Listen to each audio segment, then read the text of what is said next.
सो hey guys, मेरा नाम है सत्यम और आज मैं स्वागत करता हूँ अपने यूट्यूब चैनल पे। और आज हम लोगों का टॉपिक होने वाला है कि कैसे इन बचे हुए 2 महीनों में अप्रॉक्स हम लोगों के पास अभी जनवरी में पेपर होगा। 75 टू 70 डेज बाकी हैं अभी। तो हम इस 70 दिनों में कैसे अपनी तैयारी को इतना बूस्ट करें कि एटलीस्ट कुछ नहीं तो 80% आ ही जाए। और मैं ये मान के चलता हूँ कि आप लोग रिवीजन के दौर में होंगे, आप लोगों का सिलेबस ख़त्म हो चुका होगा और जिसका नहीं हुआ होगा, एक आध चैप्टर बाकी होगा, वो इसके थ्रू अपना पूरा कर लेंगे, जो कि आज मैं इस वीडियो में बताने वाला हूँ आपको। तो चलिए वीडियो को लंबी ना करते हुए शुरू करते हैं।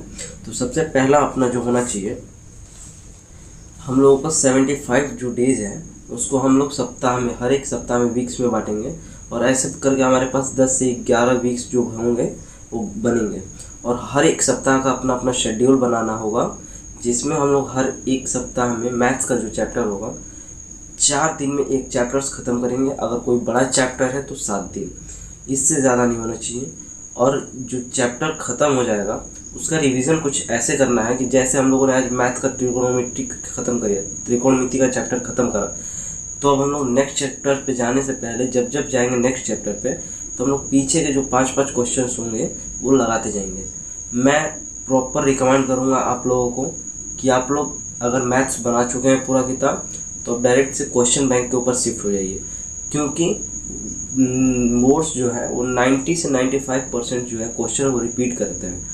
इसलिए मैं आप लोगों को सजेस्ट करूँगा कि आप लोग जाइए। और अगर आपका एनसीईआरटी ख़त्म हो चुका है तो आप लोग जो पीछे के प्रीवियस ईयर क्वेश्चंस पेपर्स हैं उनको बनाना स्टार्ट करिए। अगर त्रिकोणमिति आपका चैप्टर ख़त्म है तो उसमें से जितने त्रिकोणमिति के क्वेश्चंस आए हुए हैं सब कर जाइए। और जितना, और उस पर जब आप करने लगेंगे, क्वेश्चन सॉल्व करेंगे, तो आपको पता चल जाएगा किस तरह के टाइप्स के क्वेश्चन कितने ज़्यादा बार पूछे गए हैं। और यही अगर आप लोग रिवीजन इस तरीके से करते हैं तो आपका आने में आपका इतना बार रिवाइज हो जाएगा, नहीं 10 बार से ज़्यादा रिवाइज हो जाएगा आपका पूरा मैथ्स।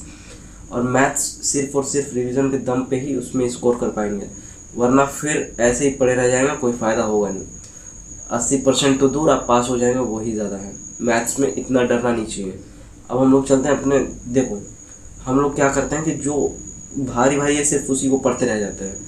हम लोग स्कोरिंग सब्जेक्ट्स की तरफ ध्यान ही नहीं देते हैं। स्कोरिंग सब्जेक्ट्स जैसे हिंदी और संस्कृत, इन दोनों में अगर आप बहुत अच्छे नहीं भी हैं और आपने डेली का 1 घंटा दे रखा है, सिर्फ और सिर्फ 1 घंटा, आज से 75 दिन तक, मैं गारंटी देता हूँ कि 80-90 नंबर आपके कहीं नहीं जाएंगे। क्योंकि ये टोटल ऐसे सब्जेक्ट्स हैं जिसमें एक बच्चा, अगर मैं आपको धीरे एकदम मतलब बेसिक से भी मान के चलूँ कि आप लोगों का बुद्धि थोड़ा बहुत भी शार्प है, थोड़ा बहुत भी ठीक है, आप लोग मेहनती होंगे, अगर आप 1 घंटे भी ज़्यादा देंगे इसमें तो आराम से आप 80% हिंदी में और संस्कृत में स्कोर कर सकते हैं। क्योंकि मेरा आया है इसलिए मैं कह रहा हूँ।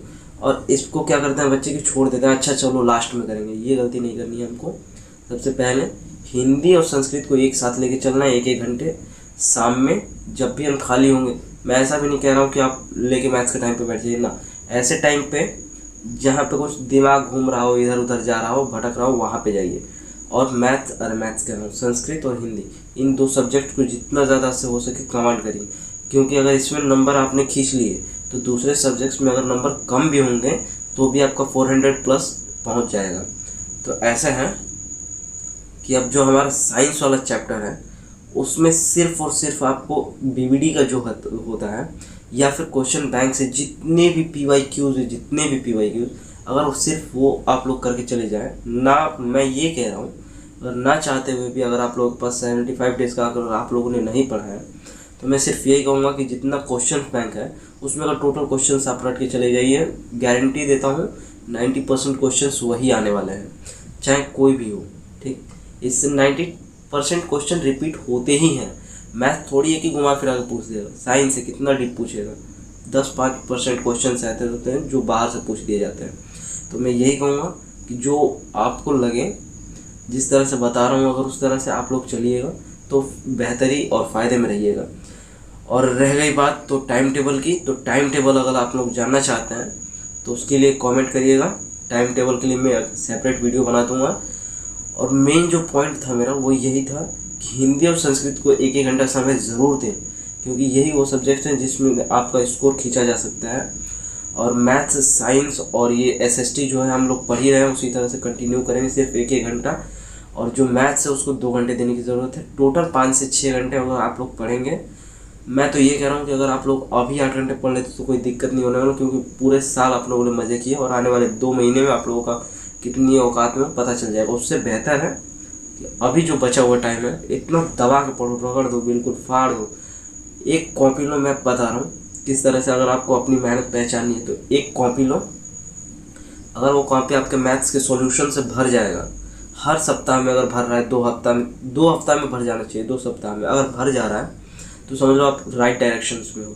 और हाँ, एक पॉइंट और याद रखना, क्वेश्चंस जो मॉडल पेपर आते हैं, हर 2-3 दिन पे एक मॉडल पेपर सॉल्व करा करो टाइम लगा के।